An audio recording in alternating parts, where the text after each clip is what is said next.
गजल में बंदिशो अल्फाज ही नहीं काफी, गजल में बंदिशो अल्फाज ही नहीं काफी, जिगर का खून भी कुछ चाहिए असर के लिए।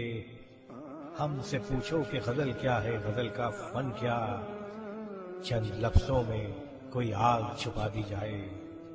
हाँ दोस्तों, गजल की इसी आग पर मबनी प्रोग्राम मैं आपके लिए लेकर हाजिर हो रहा हूँ।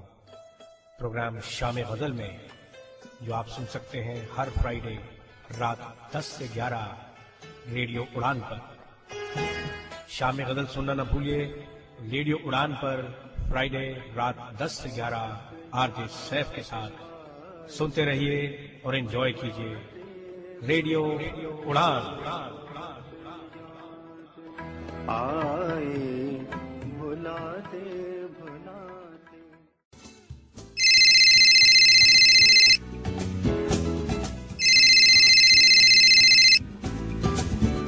Hello hello Bittu. हाँ यार तू आया नहीं, मैंने कल बताया था कि इंटरव्यू के जाना, मेरी ट्रेन निकल जाएगी। कहाँ है तू? हाँ यार, बस आ गया, 5 मिनट में आ रहा हूँ मैं बस तेरे पास।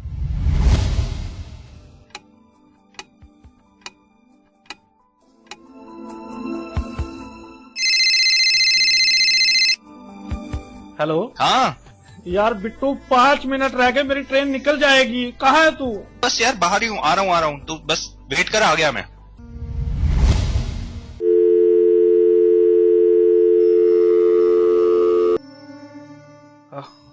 अब नहीं आओ, अब नहीं आओ। निकल गई ट्रेन, निकल गई ट्रेन, निकल गई ट्रेन, निकल गई ट्रेन, निकल गई ट्रेन, निकल गई ट्रेन। काश कि आपने सही समय पर केन का इस्तेमाल सीख लिया होता, तो आज हालात ऐसे न होते।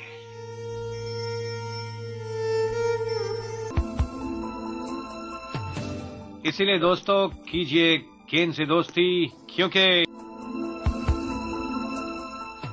नो केन नो गेन।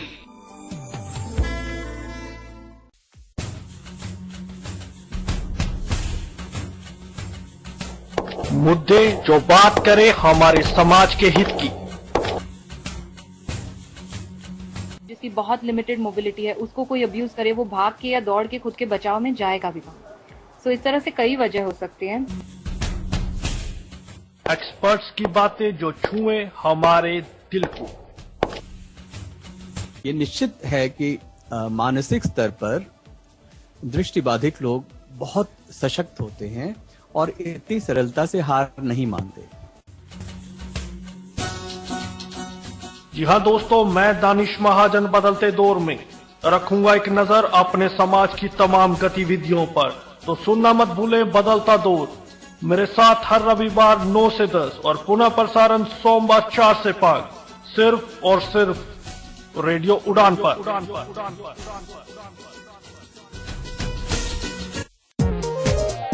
आप सुन रहे हैं रेडियो उड़ान, फ्लाइट ऑफ लाइफ।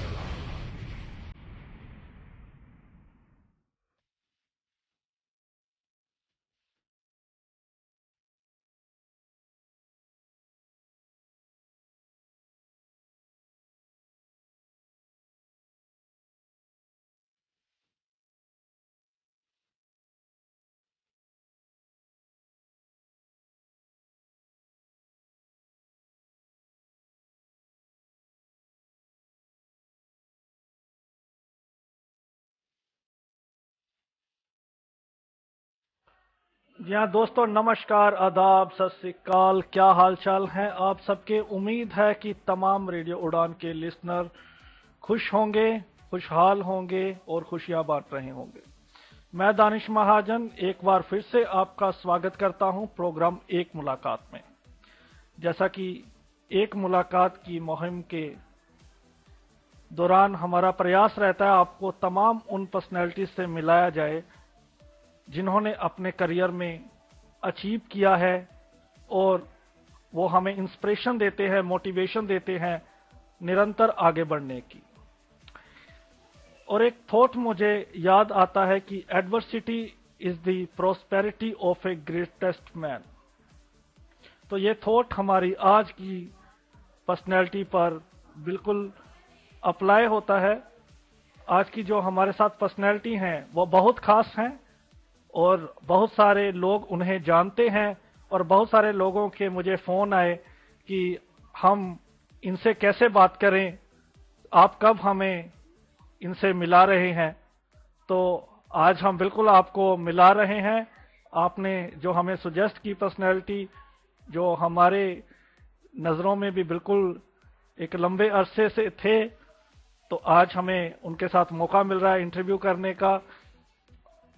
तो हम स्वागत करते हैं, ladies and gentleman, please welcome today's personality, very special eminent personality and the shining star of our society, mister Ajay Arora ji. Ajay, welcome to the Ek Mulaqat. Thank you Danish. और अजय भाई कैसे हो आप? बहुत बढ़िया। फर्स्ट ऑफ ऑल मैं तमाम लिसनर्स की ओर से, रेडियो उड़ान की टीम की ओर से आपको बेहद मुबारकबाद देता हूं। और मैं लिसनर्स को बता दूं कि अजय अरोड़ा जी ने इस बार यूपीएससी क्रैक किया है और ये काफ़ी मेहनत कर रहे थे और इनकी मेहनत रंग लाई है। इन्होंने हमारे देश का नाम रोशन किया है, अपनी स्टेट का नाम रोशन किया है, सोसाइटी का नाम रोशन किया है और ऑफ कोर्स हमारी कम्युनिटी का नाम रोशन किया है। अजय, आपको बहुत बहुत मुबारकबाद। Thank you so very much Danish. तो अजय जी, सबसे पहले हम आपकी लाइफ के बारे में जानना चाहते हैं, आपके चाइल्डहुड के बारे में, आपकी पर्सनल लाइफ के बारे में। अगर मेरे चाइल्डहुड की बात करें तो मेरा जन्म एक गांव में हुआ था और एक ऐसे गांव में हुआ था जहां पे व्यवस्था के नाम पे कुछ नहीं था। फिर भी मुझे 4 साल की उम्र में एक स्कूल में डाला गया जहां पे पर्सन विद विजुअल इम्पेयरमेंट के लिए कोई फैसिलिटी नहीं थी और वहां पर मैंने ऐसे ही अपना 1-2 साल खराब किया।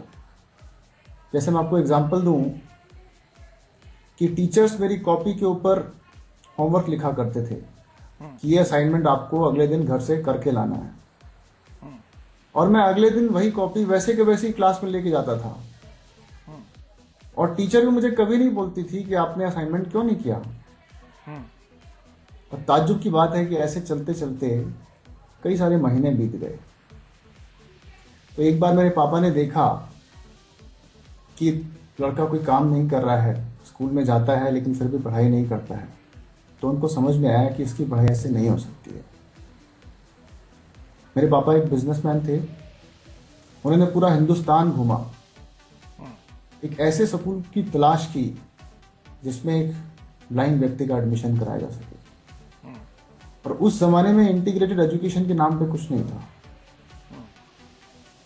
तो फाइनली उनको जाके एक स्कूल देहरादून में ऐसा मिला जहां पे उनको लगा कि हाँ, एक विजुअली इम्पेयर्ड बच्चा भी वहां पढ़ाई कर सकता है। तो यहां से मेरा सफर शुरू होता है और उसके बाद 1992 में जाके मैंने देहरादून में फर्स्ट क्लास में एडमिशन लिया। जी, तो अजय आप हरियाणा से हैं, आप थोड़ा सा आप बताएंगे कहाँ से हैं बेसिकली, और फैमिली आपकी, थोड़ी सी फैमिली बैकग्राउंड। जैसे आपने पापा, आप बताया बिजनेसमैन है, कितने भाई बहन हैं आप? हम 4 भाई बहन हैं, 2 भाई 2 बहन। मुझे छोड़ के सभी लोग सेटल्ड हैं, मैं भी सेटल्ड हो गया हूँ ये क्रैक एग्जाम करने के बाद। जी बिल्कुल। मेरे जो ब्रदर हैं वो डॉक्टर हैं और एक सिग्नस हेल्थ केयर नाम से कंपनी है जिसके ऑल ओवर इंडिया में करीबन 10 हॉस्पिटल्स हैं, तो उसको वो मैनेज करते हैं। He is the owner of that company, जिसमें हमारे हरियाणा में 5 हॉस्पिटल्स हैं और दिल्ली में 5 हॉस्पिटल्स हैं और अभी हम पंजाब में भी कुछ टेक ओवर करने जा रहे हैं। जी, तो ये डिसेबिलिटी का बाय बर्थ थी आपको डिसेबिलिटी? आप पार्शली हैं, टोटली ब्लाइंड हैं, या ये कैसे आपकी जो डिसेबिलिटी डायग्नोस हुई? मैं कंप्लीटली ब्लाइंड हूँ। जब मैं 3 महीने का था तो मेरे पेरेंट्स को पता चला कि ये देख नहीं सकता है, क्योंकि जब भी वो कोई चीज़ मेरे आगे करते थे तो मैं लेता नहीं था उनसे, कुछ भी इंडिकेशन नहीं देता था। तो उनको समझ में आया कि इसकी आइज में प्रॉब्लम है। तो उसके बाद मुझे डॉक्टर के पास ले जाया गया और मेरा बहुत लंबे समय तक इलाज चलता रहा। मैं कई सारे स्थानों में गया, इंदौर में गया, अलीगढ़ में गया, दिल्ली में गया, चंडीगढ़ में गया, अमृतसर में गया, जगह जगह पे इलाज कराया, लेकिन कहीं पर भी सफलता नहीं मिली। तो फाइनली डॉक्टर ने पहले तो कहा कि इसकी आइज ठीक हो सकती हैं, लेकिन फाइनली उन्होंने डायग्नोज किया कि इसको ऑप्टिक एट्रोफी है, और ये ऑप्टिक एट्रोफी जो है वो ठीक नहीं होगी। तो इस तरीके से हमने फाइनली रिकनसाइल किया अपने साथ में कि हमको डिसेबिलिटी के साथ में आगे बढ़ना है और गर्व के साथ आगे बढ़ना है। अच्छा, ये बताएं कि हरियाणा के लोग क्या खाते हैं? आपके हरियाणा से कल्पना चावला निकलती हैं, उसके बाद बाबा रामदेव निकलते हैं, कौटिल्य एक छोटा सा बच्चा जिसने पूरी दुनिया में तहलका मचा दिया, अब आप आ गए हैं। तो ये थोड़ा सा लिसनर्स को बताएं, क्या कुछ खास है हरियाणा की चक्कियों में? देखिए, हरियाणा वो स्टेट है जहाँ पे कहा जाता है कि वेदों की रचना की गई। तो हरियाणा की मिट्टी में कुछ तो खास बात है, लेकिन ऐसा नहीं है कि और स्टेट की मिट्टी में नहीं है। और जगह से भी लोग आगे बढ़ रहे हैं, कई मुकाम हासिल कर रहे हैं। लेकिन हाँ, जैसे आपने कल्पना चावला की बात की, तो मैं बता देना चाहता हूँ कि मैं करनाल शहर से हूँ और कल्पना चावला भी मेरे ही शहर से थी। बिल्कुल।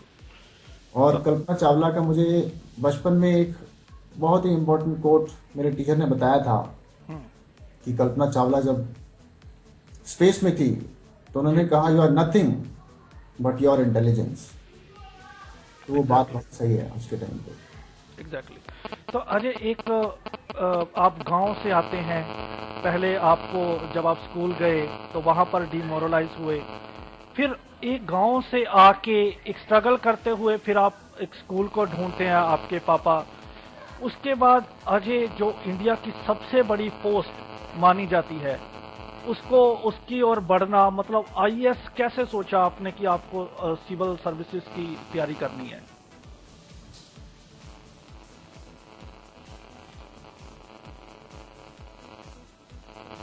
जी अजय।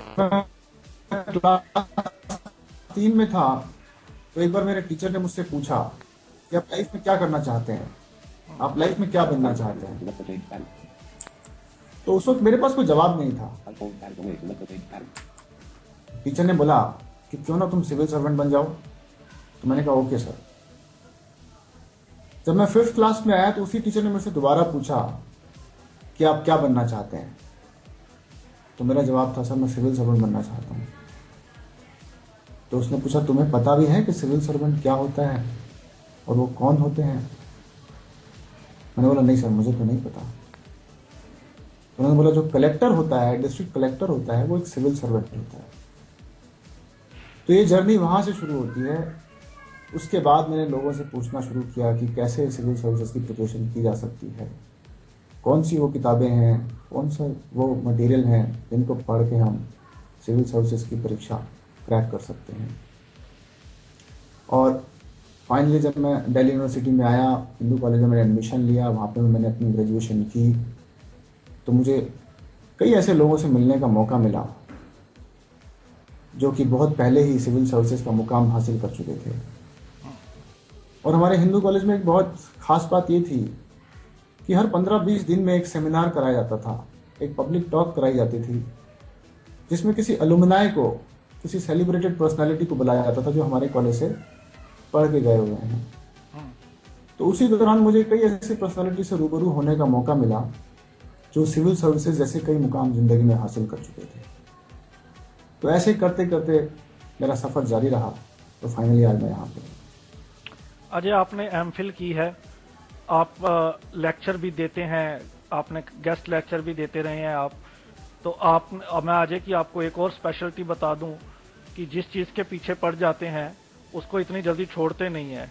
इन्होंने आरपीडी बिल के ऊपर बहुत अध्ययन किया है, और अगर आप को याद हो तो आरपीडी बिल को जब लास्ट ईयर हम स्ट्रगल कर रहे थे हमारे जो भाई बंधु, तो तब भी अजय उस डिस्कशन में थे और अजय ने अपने काफ़ी थॉट्स हमें बताए थे। तो ये एक लंबे अरसे से नॉलेज सीकर हैं, और अभी इन्होंने बताया कि इन्होंने उस एग्जाम्पल को बिल्कुल माना है कि जो टीचर होता है वो वाकई आपको एनलाइटन करता है। तो इनका जो पाथ है वो टीचर ने बोला और इन्होंने मान लिया। तो Ajay, how hard this journey was? Definitely, the journey has been very hard. It is not an easy exam to crack. The syllabus is very vast. You have to put your best of efforts and you have to read the best of material if you want to be amongst the selected candidates. At the same time, you have to keep in mind that you have to develop a vision of a civil servant as to what you want to do in life when you finally turn out to be a civil servant. When you have that vision in your mind, slowly you will find that you will start developing that persona. And finally, when you will go for the interview, that persona of yours will be reflected in the interview and you are likely to get good marks. This not only applies to me, but it applies to so many others, so many other aspirants who are preparing for the civil services. So I would urge my fellow friends, my fellow aspirants, that try to develop a vision as to what you want to do in your life after being a civil servant. Then slowly you will find developing all the qualities of a civil servant. But at the same time, try to be humble in your life. Keep your eyes on the star and your feet on the ground, so that you rise on the one hand and remain humble on the other. So this should be the premises of one's life. Exactly. If you really want to do something for the society. तो अजय, आप कितने अरसे से इसकी तैयारी कर रहे हैं? From how long you are preparing for civil services, and are you satisfied with the result now you have got? Actually, I have been into academics and preparation of civil services both. I am still doing my PhD from Center for the Study of Law and Governance, Jawaharlal Nehru University, where I completed my MPhil dissertation. So it's not that I was giving my total 100% for the civil services, because I was traveling in the two boats, you can say that way. तो बाद में आके मैंने अपना focus civil services की तरफ shift किया, complete focus, और फाइनली मुझे ये रिजल्ट आके मिला. तो अभी एकेडमिक्स की भी अगर मैं बात करता हूँ तो एकेडमिक्स में भी मैंने काफी सारे काम किए. जैसे अभी मेरी किताब छप के आई है मित्तल पब्लिकेशंस के थ्रू एनवायरनमेंट के ऊपर. मेरा जो स्पेशलाइजेशन है वो क्लाइमेट चेंज और एनवायरनमेंट के ऊपर है. मैंने अपना एमफिल में एनवायरनमेंट के ऊपर थीसिस लिखा और अब मैं पीएचडी में क्लाइमेट चेंज के ऊपर काम कर रहा हूँ. तो environmentalism with special reference to biodiversity के नाम से किताब मेरी अभी पब्लिश हुई है मित्तल पब्लिकेशंस के थ्रू. और इसके अलावा मैं कई सारे सेमिनार्स और प्रेजेंटेशंस और टॉक्स भी डिलीवर करता रहता हूँ, और जर्नल्स में मेरे आर्टिकल्स भी छपते रहते हैं समटाइम्स. बिल्कुल. So that way I have been academically active. तो अजय, आप जैसे आपने थोड़ा सा अपनी किताब के बारे में बताएं, ये कहाँ से जो लिसनर्स हैं खरीद सकते हैं, और इस किताब का उपलक्ष्य क्या है, इसके उद्देश्य क्या हैं, क्या इंटरेस्टिंग है इस किताब में? ये किताब अभी 4 दिन पहले ही छप के आई है.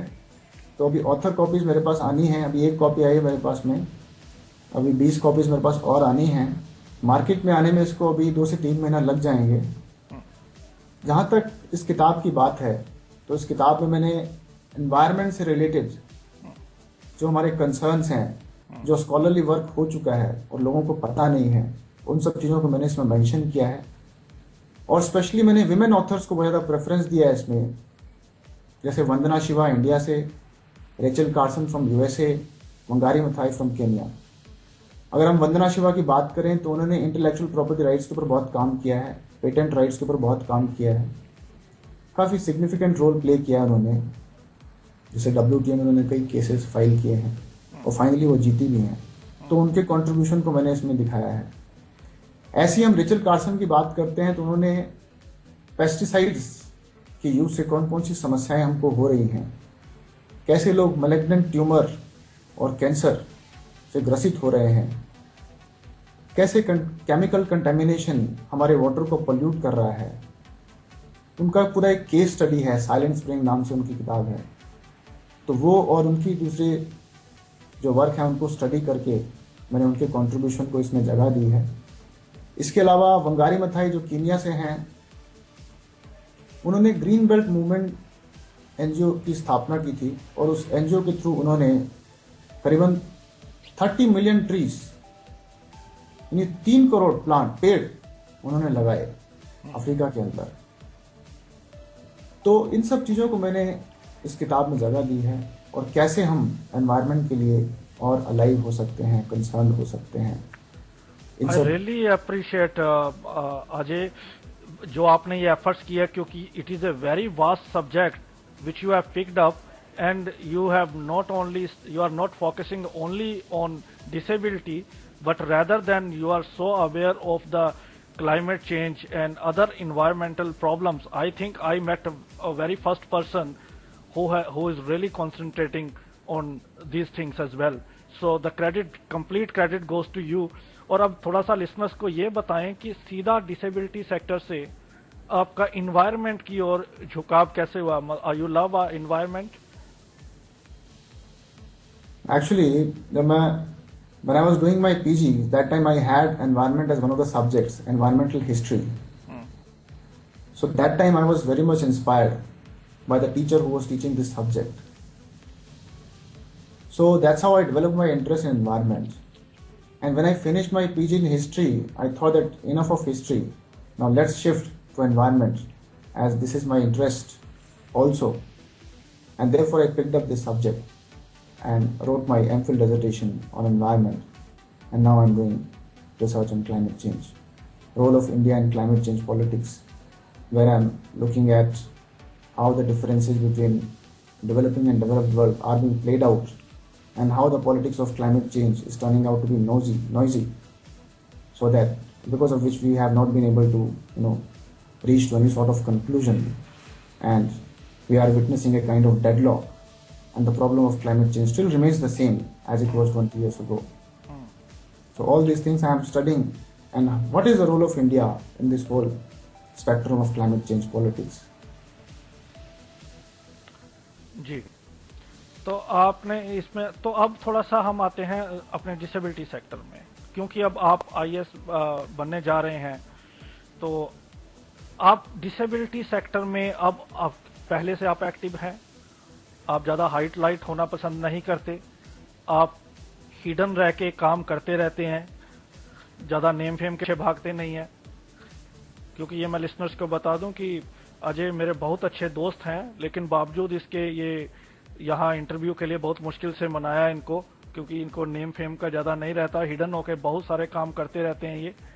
तो अजय, अब डिसेबिलिटी सेक्टर में आपका क्या रोल रहेगा? क्या कोई आप ऑर्गेनाइजेशन स्थापित करेंगे, किसी ऑर्गेनाइजेशन से मिलके काम करेंगे, या इंडिविजुअल तौर पे किस तरीके से देखते हैं? क्योंकि अब आपके पास सोसाइटी की रिस्पॉन्सिबिलिटी तो है ही, लेकिन विजुअली इम्पेयर्ड कम्युनिटी की भी आपके ऊपर रिस्पॉन्सिबिलिटी आ जाती है, तो इसको कैसे देखते हैं आप? मेरी पहली डिजायर ये है कि हर वो बच्चा जो ब्लाइंड है, जो देख नहीं सकता, वो इस कंट्री में एजुकेशन प्राप्त करे। क्योंकि जब मैं गांव में था तो मैं अपने बारे में जब सोचता हूँ कि अगर मेरे पापा ने मेरा एडमिशन एक स्कूल में नहीं कराया होता, एक इनजस्टिस अगर मेरे साथ किया होता, तो आज मैं जहाँ पर हूँ मैं वहाँ नहीं होता। तो मैं एक बात उन सब पेरेंट्स को भी कहना चाहूँगा जिनके बच्चे डिसेबल्ड हैं, कि वो डिसेबिलिटी के नाम पे कभी भी डिस्क्रिमिनेशन ना करें, उनको कभी भी कम ना आंकें, उनकी कैपेबिलिटीज को कभी भी कम ना समझें, उन्हें हमेशा सपोर्ट करें, उनका हमेशा साथ दें। अगर आप ये सब करेंगे तो इस देश में एक सिविल सर्वेंट नहीं बल्कि कई हजारों सिविल सर्वेंट बन के आएंगे, और वो सिविल सर्विसेज से भी बड़े बड़े काम करेंगे। जी, ये तो अजय आपका मैसेज था। पर्टिकुलर आप अपनी रिस्पॉन्सिबिलिटी को कैसे देखते हैं? जहां तक मेरी रिस्पॉन्सिबिलिटीज की बात करते हैं, तो मेरी पहली प्रायोरिटी ये होगी कि जो एग्जिस्टिंग गवर्नमेंट स्कीम्स हैं उनका इम्प्लीमेंटेशन कैसे बेहतर तरीके से किया जा सके डिसेबिलिटी से रिलेटेड। क्योंकि कई सारी ऐसी स्कीम्स अभी भी हमारे पास में है जिनका इम्प्लीमेंटेशन नहीं हो रहा है, उनके बारे में लोगों में अवेयरनेस नहीं है. So we need to spread this awareness. We need to build up this awareness in the society. A massive awareness drive needs to be launched so that people become aware of their rights and responsibilities and claims that they have been given by PWD Act of 1995. So this will be my utmost responsibility. जी, तो अजय आप listeners अब थोड़ा सा आपकी life के बारे में जान रहे हैं. अजय के शौक क्या हैं? What are your hobbies? What is your hobbies rather? मुझे मूवीज देखना बहुत पसंद है. मैं हर 10-15 दिन में मूवीज देखने जाता हूँ. हॉल्स में जाता हूँ, पेरेंट्स के साथ में जाता हूँ, फ्रेंड्स के साथ में जाता हूँ. इसके अलावा एक्सरसाइज करने में मुझे बहुत मज़ा आता है. मेरा रूटीन है कि मैं रोज 1 घंटा अपना जिम में ज़रूर देता हूँ. और उसमें कोई बहुत बॉडी बिल्डिंग एक्सरसाइज नहीं करता हूँ मैं. Hands free exercises like treadmill पे दौड़ना, साइकिलिंग करना. क्योंकि बीइंग डिसेबल्ड आप हमेशा बाहर नहीं जा सकते हैं, हमेशा सड़कों में दौड़ नहीं कर सकते हैं. तो ये बहुत ज़रूरी है कि आप फिजिकली बहुत एक्टिव रहें. तो इसलिए ये सिर्फ मुझे ही नहीं बल्कि और सब लोगों को भी अपनी लाइफ में करना चाहिए कि वो एक्सरसाइज करें, रोज गेम्स खेलें, कुछ ना कुछ ऐसा करें जिससे कि वो फिजिकली एक्टिव रहें.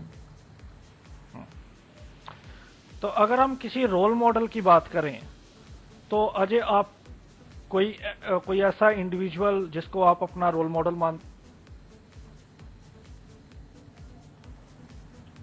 मैं अपने ब्रदर को अपना रोल मॉडल मानता हूँ.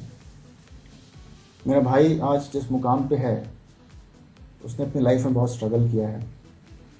और मैं ये मानता हूँ कि अगर वो मेरी लाइफ में नहीं होता तो शायद मैं भी यहाँ पर नहीं होता. Because when I was 12 that time my father passed away and thereafter it was my brother who supported me. That time he was doing his MBBS and when he became doctor, so he fully supported me from that point onwards. So I definitely owe my success to my brother first and foremost. जी, तो अजय अब आपने movies का जिक्र किया, तो movies में आपके कौन से फेवरेट स्टार हैं? शाहरुख खान, आमिर खान. तो आपकी सबसे फेवरेट डिश कौन सी है? अगर आप डिश की बात करें तो सबसे फेवरेट मुझे गुलाब जामुन लगता है. और हमारे हॉस्टल में हफ्ते में एक बार गुलाब जामुन मिलता है और हम जब मेस की टेबल में बैठ के खाना खा रहे होते हैं तो कभी कभी मैं चुपके से दोस्तों की थाली से भी गुलाब जामुन उठा के खा लेता हूँ. तो गुलाब जामुन से मुझे इतना प्यार है. अच्छा अजय, आपकी लाइफ की सबसे फनी मोमेंट कौन सी रही जिसको आप याद करके हमेशा हंसते हैं, आपको हमेशा याद आती है, अकेले बैठे भी आप हंसते हैं? आपकी आवाज थोड़ा ब्रेक हो रही है, दोबारा से बोलेंगे? जी, मैं कह रहा था अगर हम आपकी कोई फनी मोमेंट जानना चाहें लाइफ की तो सबसे फनी मोमेंट कौन सी होगी?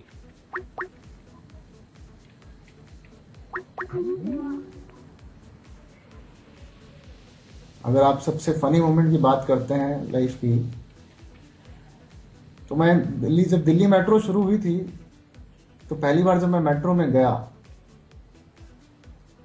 तो जैसे मैं प्लेटफॉर्म पे खड़ा हुआ तो मेरे फ्रेंड ने बताया कि मेट्रो भी आने वाली है. और थोड़ी देर बाद मैंने अपने आप को पाया कि मैं किसी ऐसी जगह पर हूं जहां पे कुछ गति हो रही है, कोई चीज मूव हो रही है. तो मैंने बोला ये क्या है? उसने बोला आप मेट्रो के अंदर हैं. इतनी भीड़ थी कि आपको पता ही नहीं चला कि आपका मेट्रो में घुस गए और मेट्रो चलने भी लगी. तो अजय आपकी कोई टची मोमेंट?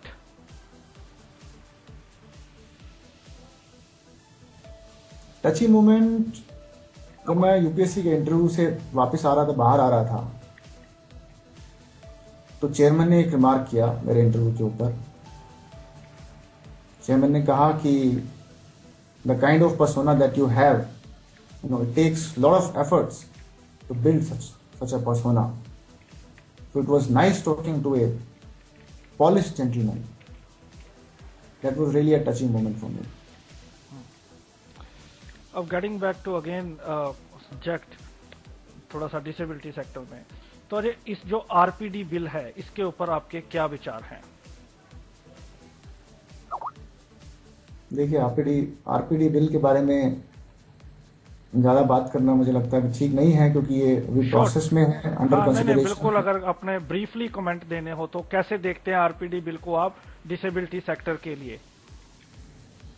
मुझे लगता है कि जो स्टैंडिंग कमेटी की अभी रिपोर्ट आई है उसकी रिकमेंडेशंस को इस बिल में इंक्लूड किया जाना चाहिए। वो रिकमेंडेशंस बहुत फॉरवर्ड लुकिंग हैं, बहुत प्रोग्रेसिव हैं। अगर वो रिकमेंडेशंस हम इंक्लूड कर पाए तो आने वाला समय डिसेबिलिटी सेक्टर के लिए बहुत अच्छा हो सकता है। जी, तो अजय, अगर आपको कुछ टिप्स देने हो यंगस्टर को आईएएस बनने के लिए तो क्या वो टिप्स रहेंगे? I would say we may encounter defeats, but we must not be defeated. You have to keep this very thing in your mind first and foremost. I mean, you will definitely come across so many problems. Expect problems, but eat them for breakfast, eat them for meals. And your problems are not stop signs. They are your guidelines. So you have to learn from your problems. That's one. And secondly, talk to those people who got selected into civil services. Seek their guidance. Develop an atmosphere. Cultivate the habit of reading as much as you can. It requires a lot of efforts, a lot of reading. And start reading at least one newspaper every day. If you develop the habit of reading newspaper, let me tell you, 50% of your job is done. तो newspaper में भी अजय आजकल बहुत बड़ा newspaper होता है, तमाम sector होते हैं, तो क्या रेकमेंड करेंगे, किस तरीके से पढ़ना चाहिए? अक्सर ये सवाल लोग पूछते हैं। कोई भी ऐसी न्यूज आइटम जिसका नेशनल सिग्निफिकेंस हो, कोई भी ऐसी न्यूज स्टोरी जिसका डेवलपमेंट से कोई रिलेशन हो। जैसे अगर ऐसी कोई न्यूज आ रही है कि कोई नेशनल हाईवे बनने जा रहा है, कोई एक्सप्रेस हाईवे बनने जा रहा है, कोई पोर्ट बनने जा रहा है, कोई किसी इंफ्रास्ट्रक्चर का क्रिएशन होने जा रहा है, तो इसका एक नेशनल इम्पैक्ट होने वाला है, तो ऐसी न्यूज को हमें बहुत ध्यान से पढ़ना चाहिए, क्योंकि ऐसी खबरों से ही सिविल्स के प्रीलिम्स और मेंस के सवाल बनते हैं। और सेकेंडली, एडिटोरियल्स को बहुत ध्यान से पढ़ें आप, क्योंकि आज का जो ट्रेंड है सिविल सर्विसेज में, मेंस में, वो यही है कि ज़्यादातर जो क्वेश्चन पूछे जा रहे हैं वो ओपिनियन बेस्ड क्वेश्चंस होते हैं। तो उसमें आपको एक अपना एनालिसिस आना चाहिए, और वो एनालिसिस आपका तभी बनेगा जब आप एडिटोरियल्स पढ़ेंगे, फ्रंटलाइन जैसी मैगजीन्स पढ़ेंगे, योजना पढ़ेंगे, कुरुक्षेत्र पढ़ेंगे, कॉन्स्टेंटली न्यूज़ सुनेंगे, और all India radio specially 9 o'clock से 9:30 यानी 9 o'clock से 9:15 तक न्यूज़ सुनिए रोज़। और इसके अलावा 9:15 से 9:30 तक एक न्यूज़ एनालिसिस करके प्रोग्राम आता है, जिसमें गवर्नेंस के क्षेत्र में जितनी भी बड़ी बड़ी हस्तियां हैं उनसे मुलाकात कराई जाती है, और एक सब्जेक्ट के ऊपर वो अपने व्यूज़ शेयर करते हैं। तो अगर आप ये सब कर पाए, ये तमाम चीज़ें जो मैंने अभी बताई आपको, तो आपकी मंजिल काफ़ी हद तक आसान हो जाएगी, आपका सफ़र काफ़ी हद तक आसान हो जाएगा। अजय, आपने कभी एज ए लिसनर रेडियो उड़ान को सुना है? बहुत बार। इनफैक्ट मैं पढ़ते पढ़ते जब भी मैं ब्रेक लेता था बीच में, तो मैं रेडियो उड़ान का मैंने आइकॉन अपने डेस्कटॉप में रखा हुआ है, और मैं वहाँ पे एंटर प्रेस करता था और रेडियो उड़ान चलने लगता था। लेकिन हाँ, कभी ऐसा नहीं हो पाया कि मैं किसी भी शो को कम्प्लीटली सुन रहा हूँ, 1 घंटे तक सुन पाया, ऐसा कभी नहीं हुआ। किसी को 5 मिनट सुना, किसी को 10 मिनट सुना, और उसके बाद कभी कभी आरजे को मैंने लिखा भी है, ईमेल्स भी लिखे हैं कि आपका 10 मिनट मैंने शो सुना और मुझे ये चीज़ अच्छी लगी उसमें, या आप ये इंक्लूड करने की कोशिश कीजिए इसमें। बिल्कुल। तो ऐसे करके डेफिनेटली मेरा थोड़ा बहुत रिलेशन रेडियो उड़ान के साथ में भी रहा है। बिल्कुल, आप आर्काइव लेते रहते हैं और science tech toast and science spread को ज़्यादा आप सुनते थे। अजय, अब लिसनर्स को ये बताएं कि अब तो आप सेटल्ड हो गए हैं, तो सिंगल से डबल कब हो रहे हैं? You know, that's for my parents, to find out as to when I am going to be double. If you talk about, my, life that way. But definitely, I think that maybe 2 years down the line, when I'm comfortably settled, then probably I'll be thinking of these lines. But it will still take another 1.5 years or so. तो अरे जब मैंने पहले last year जब हमने interview की थी और इस साल मैंने इंटरव्यू की, तो बीनो जी ने बताया कि वो अपने रैंक से सेटिस्फाइड नहीं थी, तो वो she still wants to improve her rank. So you also wish to improve your rank, or are you completely satisfied the result you have received? See, I would say we should never get contented with whatever we get. So definitely I would like to improve my rank, and I would put my efforts, and I will reappear for the exam. But now I have nothing to lose, so absolutely quite comfortable in giving another attempt. Ajay, आपने क्या महसूस किया as a visually impaired? सबसे बड़े challenges क्या आते हैं आपको जब आप फील्ड में आते हैं, स्टडी शुरू करते हैं, आगे बढ़ते हैं, तो क्या चैलेंजेस रहते हैं ज्यादातर विजुअली? मैं इसलिए पूछ रहा हूँ ये सवाल क्योंकि आपने जिक्र किया कि आप गांव से हैं, तो ये मैं समझ सकता हूँ, मैं भी खुद गांव से हूँ, तो इस लिहाज से कितना मुश्किल होता है इस सेक्टर में आगे बढ़ना, क्या चैलेंजेस रहते हैं? देखिए, सबसे बड़ा चैलेंज जो है वो मटेरियल की अवेलेबिलिटी का है. आपको ये पता ही नहीं होता है कि कौन सा मटेरियल आपको कब पढ़ना है. तो ये इंश्योर करना कि कौन सा मटेरियल, क्योंकि मार्केट में दुनिया भर की किताबें अवेलेबल हैं एक ही सब्जेक्ट के ऊपर. तो अगर आप उन किताबों को पढ़ना शुरू कर देंगे तो ऐसा समय कभी नहीं आएगा कि आप सिविल सर्विस का एग्जाम क्रैक कर पाएंगे. तो आपको अपनी स्टडी को भी लिमिट करना है. ये नहीं कि अगर आप इतिहास पढ़ रहे हैं तो इतिहास के ऊपर ही आपने 20 किताबें खत्म कर पाई. तो सिलेबस के अकॉर्डिंग आपको पढ़ना और क्या पढ़ना, वो अच्छा मटेरियल कहाँ से खोजना, इसमें आपको एफर्ट्स लगाना है. और दूसरी बात, अगर आप एक नॉर्मल कैंडिडेट से कंपेयर करते हैं तो ज़्यादातर लोग जो है कोचिंग में विश्वास करते हैं और उनको सफलता भी मिलती है. तो ऐसे सिचुएशन में क्या होता है कि एक विजुअली चैलेंज्ड पर्सन बड़ी बड़ी किताबें पढ़ता रहता है, जबकि एक दूसरा नॉर्मल कैंडिडेट किसी भी कोचिंग इंस्टीट्यूट में जाएगा, 1 साल तक कोचिंग लेगा, जो कोचिंग में मटेरियल डिक्टेट कराया गया है सिर्फ उसी को पढ़ेगा और कोई ना कोई रैंक लेके आएगा. तो ये एक चैलेंज है आपके साथ में कि आप कोचिंग को कैसे बाईपास करें. एग्जैक्टली. तो अजय, आप स्पोर्ट्स खेलते हैं, आपको डिबेट वगैरह में शौक है, आप स्पोर्ट्स कौन सा अच्छा लगता है आपको? मैं क्रिकेट अपने स्कूल टाइम में बहुत खेलता था, इवन कॉलेज टाइम में भी क्रिकेट खेलता रहा हूँ. और मैंने Uttarakhand state level cricket tournament में अपनी टीम को एज ए कैप्टन भी रिप्रेजेंट किया है. और इसके अलावा मैं एथलेटिक्स में भी पार्टिसिपेट करता रहा हूँ पहले. आजकल थोड़ा समय नहीं मिलता है क्योंकि सिविल सर्विसेज में आने के बाद एग्ज़ाम की प्रिपरेशन करने के लिए आपको अपना पूरा कंसंट्रेशन देना पड़ता है इस प्रिपरेशन में. तो उस तरीके का समय नहीं मिल पाता कि आप कोई मैच खेलने जा सकें या किसी दूसरी सिटी में जाके किसी टूर्नामेंट में पार्टिसिपेट कर पाएँ. और इतना ही कर पाते हैं कि हाँ, आप 1 घंटा आधा घंटा रोज़ जाके एक्सरसाइज करें ताकि आप फिजिकली एक्टिव रहें. जहाँ तक डिबेट्स की बात है तो मैं स्कूल के समय से ही डिबेट्स और क्विज में पार्टिसिपेट करता रहा हूँ और कई सारे प्राइजेस भी मैंने जीते हैं.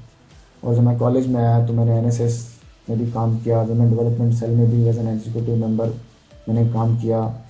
और जवाहरलाल नेहरू यूनिवर्सिटी के बारे में स्पेशली मैं कहना चाहूँगा कि JNU का बहुत बड़ा कॉन्ट्रीब्यूशन रहा है, क्योंकि JNU में हम सिर्फ पढ़ाई नहीं करते हैं, हम लाइफ को लर्न भी करते हैं. वहाँ पे जैसे JNU में एक ट्रेडिशन है कि बहुत तरीके की कॉन्फ्रेंसेज वहाँ पे होती हैं, सेमिनार्स होते हैं, पब्लिक टॉक्स होती हैं, पोस्ट डिनर टॉक्स होती हैं।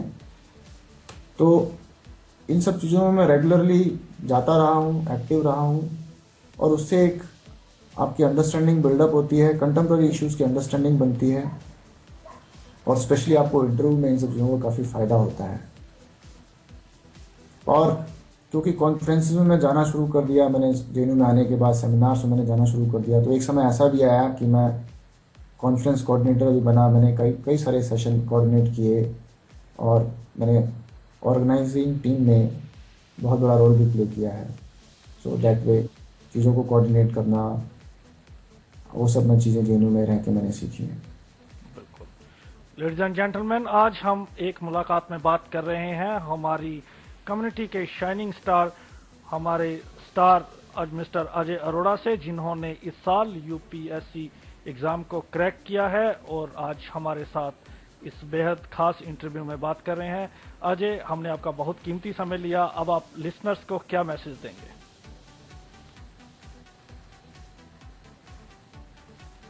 My last message to the listeners is, in order to succeed in life, first of all, you have to believe that you can. And if you can have this belief in your mind, then nothing and nobody can stop you from getting your goal, from reaching to your goal. Thank you so much Ajay, हमें अपना कीमती समय देने के लिए। आपने Indeed हमारे साथ बहुत अपनी बातें शेयर की, हमें बहुत अच्छा लगा। तमाम लिसनर्स, मैं उम्मीद करता हूं कि आपकी इस बेहद खास इंटरव्यू से तमाम चीज़ें सीखेंगे, और जो सेक्टर में जाना चाहते हैं, जो IAS सिविल सर्विसेज में जाना चाहते हैं, उनको इस इंटरव्यू से काफ़ी फ़ायदा होगा, और जनरली भी तमाम हमारी सोसाइटी को भी इस इंटरव्यू से बहुत फ़ायदा होगा। और उम्मीद है कि इन फ्यूचर भी आप रेडियो उड़ान पे अपना समय देते रहेंगे और ख़ास मुद्दों पर हमसे बात करते रहेंगे। Thank you so much for being with us in this interview specially. Thank you Danish. या दोस्तों, तो हम बात कर रहे थे अजय अरोड़ा जी से, जिन्होंने तमाम बातें हमें, उन्होंने अपनी पर्सनल लाइफ की भी बातें शुरू की, अपने स्ट्रगल के बारे में भी बात की, तमाम सब्जेक्ट्स पर उनकी कमांड है, उन्होंने हर सब्जेक्ट पर हमें हर तरह के सवाल दिए, और उम्मीद करते हैं कि आपको ये शो बहुत पसंद आया होगा। आप इस शो को YouTube पर भी सुन सकते हैं। YouTube पर आपको सर्च करें रेडियो उड़ान एक मुलाकात विद मिस्टर अजय अरोड़ा, और इसके साथ ही साथ आप आर्काइव भी ले सकते हैं। हमारी वेबसाइट विजिट करें www.radioudan.com, और आप फीडबैक भी दे सकते हैं और अपनी विशेष अजय को कन्वे भी कर सकते हैं। और रेडियो उड़ान पर इसी तरह बनते रहिए, हम आपकी खिदमत में हाजिर होते रहेंगे और आपको तमाम पर्सनैलिटियों से मिलाते रहेंगे। आज के लिए बस इतना ही। Thank you so much. मुझे दानिश महाजन, अपने दोस्त को दीजिए इजाजत। फिर मुलाकात होगी अगले शुक्रवार किसी और पर्सनैलिटी के साथ। तब तक मुझे दीजिए इजाजत।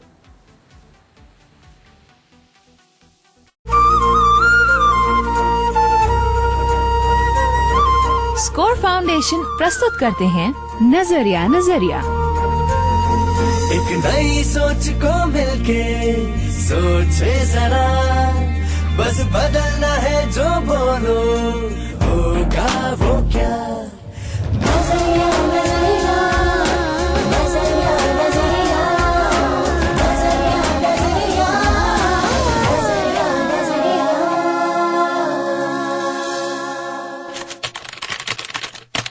नहीं होता माँ, मुझसे नहीं होता। अब शायद मैं कभी भी कंप्यूटर नहीं चला पाऊँ। लेकिन बेटा तुम कर सकते हो। माँ, मुझे झूठी तसल्ली मत दो। भला अपनी आंखें खो देने के बाद कोई कैसे कंप्यूटर चला सकता है? और मैं तो सॉफ्टवेयर इंजीनियर बनना चाहता था। तो कौन कहता है कि ब्लाइंड इंसान सॉफ्टवेयर इंजीनियर नहीं बन सकते? मतलब? बेटे, अगर इंसान ठान ले तो वो कुछ भी बन सकता है। सच कह रही हो माँ? जी हाँ, और इसी का एक जीता जागता उदाहरण है कृष्णकांत मानी, जो कि मुंबई से हैं। मैं मूलतः तो सॉफ्टवेयर इंजीनियर हूँ और फिलहाल मैं as a project leader free and open source based accounting और माइक्रो फाइनेंसिंग सॉफ्टवेयर को लीड करता हूँ, जिसकी शुरुआत 2010 में की थी। 3 साल का जब मैं था तब मैं टोटली नेत्रहीन हो गया। मेरे जो माँ बाप थे उन्होंने ये सोचा कि मुझे कोई भी अलग तरह का शिक्षण या अलग तरह की ट्रीटमेंट नहीं दी जानी चाहिए। उन्होंने मुझे वही स्कूल में डाला जहां मेरी बड़ी बहन जो साइटेड है वो पढ़ा करती थी, और आगे कॉलेज भी मेरा रेगुलर कॉलेज ही।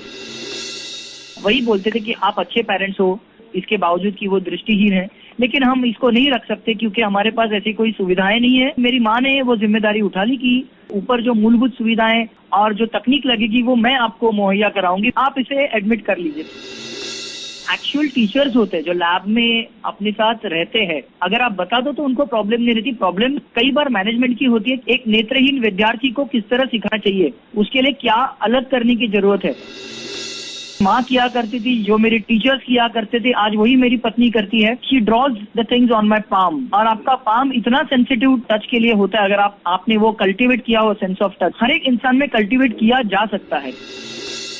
देखिए, वक्त और आपका विल पावर, ये दो ही चीजें उसको लगती है। इससे ज्यादा आपको जिंदगी में कोई भी चीज अचीव करने के लिए कुछ जरूरत नहीं होती है। दृष्टिहीनता से जिंदगी रुकती नहीं।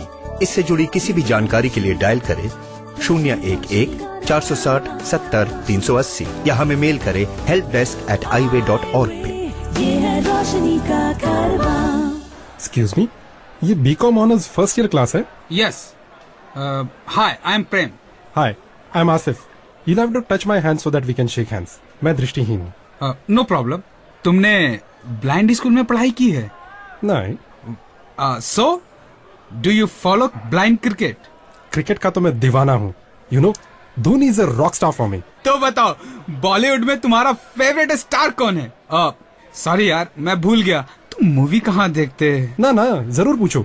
मेरे लिए आमिर इज शाहरुख इज वाह, और you know, अमिताभ इज तबाह। क्या बात है बखुरदार। Yes. दृष्टिहीनता से जुड़ी जानकारी के लिए हमें ईमेल कीजिए। हमारा आईडी है helpdesk@highway.org या हमें फोन कीजिए। हमारा नंबर है 011-460-70-380। इस कार्यक्रम के प्रस्तुतकर्ता थे स्कोर फाउंडेशन।